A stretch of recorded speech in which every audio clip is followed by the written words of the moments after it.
Picture this, a village where the ground under your feet isn't solid earth. Instead, it's a living, breathing island that actually floats. A place that doesn't just sit next to the water, but lives on it, drifting with the changing seasons. Now, this isn't some fantasy. This is real.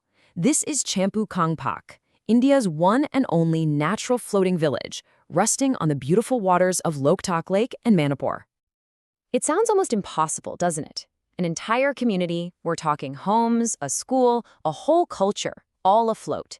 So the big question is, how does this incredible way of life even work? Let's dive into the science and the stories behind this amazing floating village. Well, the secret, the key to all of this, comes down to one incredible word, Phumdi. So what is a Phumdi?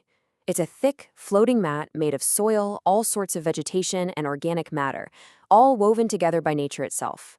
These aren't just little patches of grass. They are literally the foundation of life out here. To really get a handle on life in Champu Khangpok, we first have to understand the amazing science that makes these living islands possible. You know, the structure of a Phumdi is just fascinating. It's kind of like an iceberg. What you see on the surface, the part people live on, is only about 20% of the whole thing. The other 80%, the huge, dense part, is completely submerged underwater, and that's what gives it the stability and the buoyancy to support entire homes. It's incredible. And get this, these islands aren't just sitting still, they are alive, and they follow this really cool seasonal cycle. During the dry season, when the water level drops, the Phumdis actually sink down and touch the lakebed.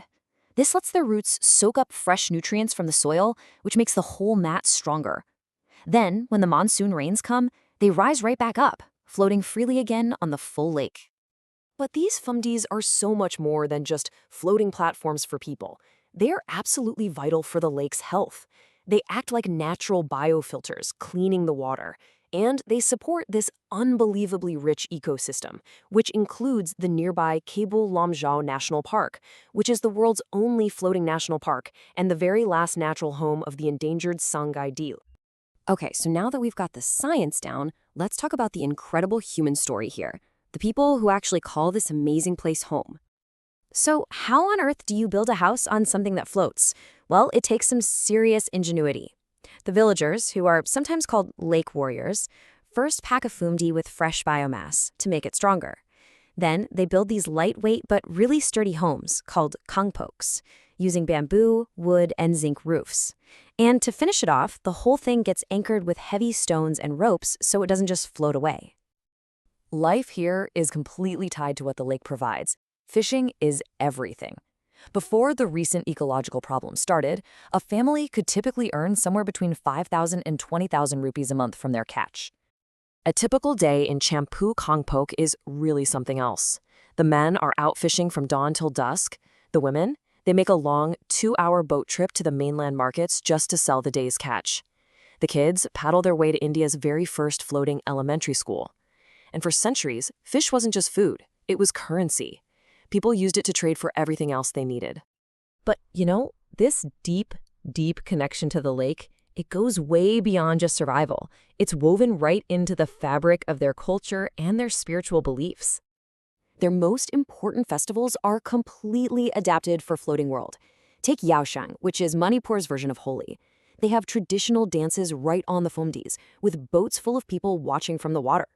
Then there's Loktak Arson Day, a really important day when the whole fishing community comes together to take a sacred vow to protect their lake from outside threats. It's a culture that is truly deeply anchored in the water. This really says it all. For the people of Champu Khangpok, Loktak Lake isn't just a resource.